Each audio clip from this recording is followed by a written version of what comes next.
Today, sa Power ng Pinoy, we'll share with you the stories of two amazing and very different people. But what do they have in common?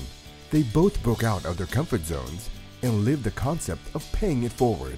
We'll get to know Earl Valencia and Melissa Villa. They used their own wealth of talents, abilities, and passion to empower others and help make lives better. With today's host, Anthony Rivero.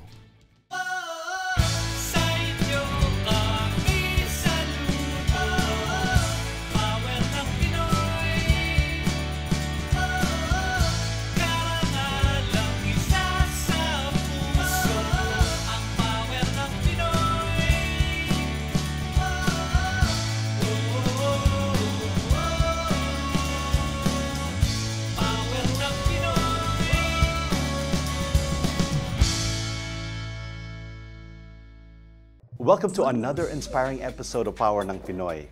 My name is Anthony Rivero. Today we have a special episode just for you guys as we take you back to the Philippines to bring to you stories of Filipino Americans who are still deeply rooted to their mother country, the Philippines. These inspiring Pinoys, Earl Valencia and Melissa Villa, while both began their careers in the United States, have decided to follow a different path to help our kababayans back home. Earl Valencia started his career in California, but has gone back to work for one of the biggest telecommunications company in the Philippines. Melissa Villa is the founder of a nonprofit organization who helps the underprivileged in a small slum community in Tondo, Manila. But first, let's have a look at the inspiring story of Earl Valencia. I will turn you over to Jessica Cabuay, our Power ng Pinoy correspondent in Manila, for the full story. Thank you, Anthony. I'm glad to be reporting from all the way here in Manila, Philippines. Now, our first story is about Earl Valencia, who had his first education in the Philippines and obtained his technology and business degrees from various Ivy League universities in the United States. Now, he landed a good job with a high-paying salary in Silicon Valley, California. Despite this, he still chose to live here in the Philippines with his family. Now, he's currently the head of corporate development and innovation at Smart Communications Inc. Philippines and a founding member of IdeaSpace, a nonprofit organization to help promote technological entrepreneurship among Filipinos. Now, what's amazing is that he accomplished all these at the age of 30. Let's watch. When Earl Valencia was a child, his dream was to travel to the stars. Little did he know that he would be the star. Though just in his early 30s, he has graduated from Boston, Stanford, Cornell, and Tsinghua universities. In a nutshell, Earl is a systems and aerospace engineer, innovation strategist, and social techno-entrepreneur. He left Silicon Valley to head the strategic business development arm of Smart Communications in the Philippines.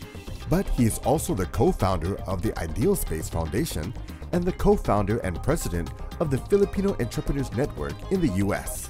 Since I was young, I wanted to be an astronaut. I definitely think I was a geek. I loved math, I loved science, I love astronomy. It's just so fortunate that my aunt lived in Houston. So we did a vacation there and they showed me, we went to NASA and I saw the rocket that went to the moon, the Saturn V. And from that point on, I said, at one day, I will either design it or go to the moon as well. That really made me go to the path of science and engineering. And thus, that's why both my undergrad and my grad school relates to engineering. Actually, when I did my grad school at Cornell, it was focused on space and aerospace. So I had a master's degree in aerospace systems from Cornell. The mantra since I was a kid was, reach for the stars. And if you don't go to the stars, where do you go? You go to the moon. But at least you're in the moon, right? You're not just in planet Earth. So IdeaSpace really was a concept when we were in Silicon Valley. But when I went here to the Philippines to actually go to my best friend's wedding, I guess Smart tucked in an interview. And then one of my last interviews, MVP asked me, can we create the Silicon Valley in the Philippines, knowing that I came from Silicon Valley? And that really inspired me to go back here. And then it's just very interesting that things really came true. When I was in the States, I was in San Francisco Bay Area, one of my dreams was to actually create something here and help the technology ecosystem in the country. And it's just really fortunate for me that it aligned to the goals of a lot of the major companies in the Philippines that is associated with the First Pacific Group. So when I came here, me and my co-conspirator Martin pitched the idea to MVP and his, I guess, in his board, and then they said, let's go do it. So they allocated 500 million pesos to start this incubator, accelerator, and venture fund to help technology startups here in the Philippines. I am currently the head of strategic business development at SMART. At the same time, I'm the co-founder of the IdeaSpace Foundation, which is the incubator, accelerator, and venture fund for the First Pacific Group.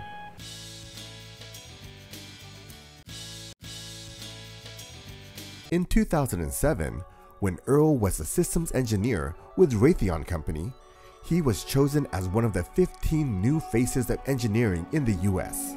With his own career rocketing to new heights in America, let's find out why this brilliant and successful young man chose to return to the Philippines, not just to make his mark, but to share his knowledge and wisdom and empower Filipinos. The new faces of engineering is basically an honor that they give to about 15 engineers a year across the US to highlight really the potential of the country in science and engineering. So it happens every February for National Engineers Week, where most of the major engineering companies say, here's our best guy, and then a committee selects the 15 across the US under 30, which represents the future of the profession. So I guess my company at the time, Raytheon, put me into the pool, and then all of a sudden I got an email, actually a call, and said, hey, guess what, you'll be in USA Today in a month. And I'm like, what? What happened? Because you made it to the top 15, right? Basically, it's the final pool. Yeah, so I was 24, I was so happy. My mom actually bought 50 copies of USA Today that day, right? And showed it to all of her friends. So, you know, I don't know how I deserve that, but maybe it's really, you know, about, you know, the passion for engineering, the passion for technology. You know, that's how I thought maybe I was selected into this, you know, prestigious group. So I was the only one in my industry. I was the only one in the aerospace and defense industry that made it to the list. So actually I was the first one in my company to make it to the list in the history of this award. For me, looking back, I realized that it is a responsibility for me to uphold why I was selected, right?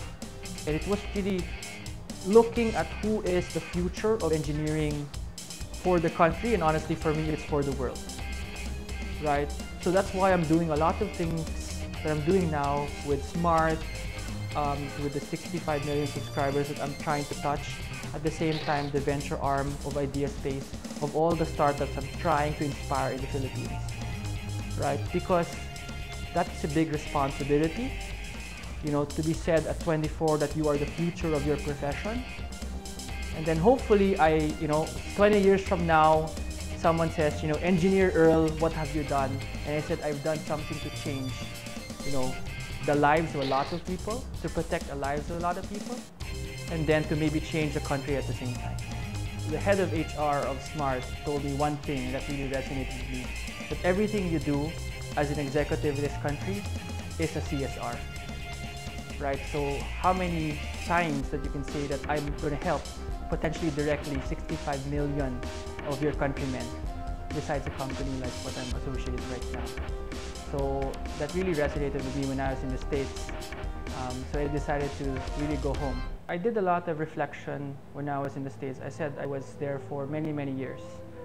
But in a lot of my professions, people are actually surprised that I am Filipino, more so grew up in the Philippines, right? So I graduated top of my class when I was in BU. I got admissions to MIT and top schools for scholarships. Even in the workplace, I was mostly the only probably Asian guy and maybe the only one below 30 in every single job that I did.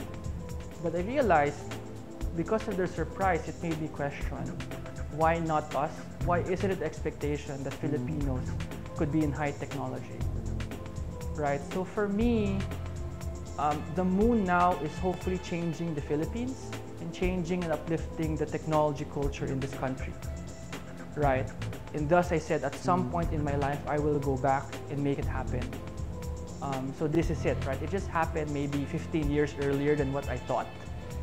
But then opportunity came and I had no choice but to say yes, right? Because I can't tell my kids, so I have 2 young kids, and I can't tell my kids when I'm 50 or 60 that I had a chance to change the destiny of our country, but I didn't take it, right?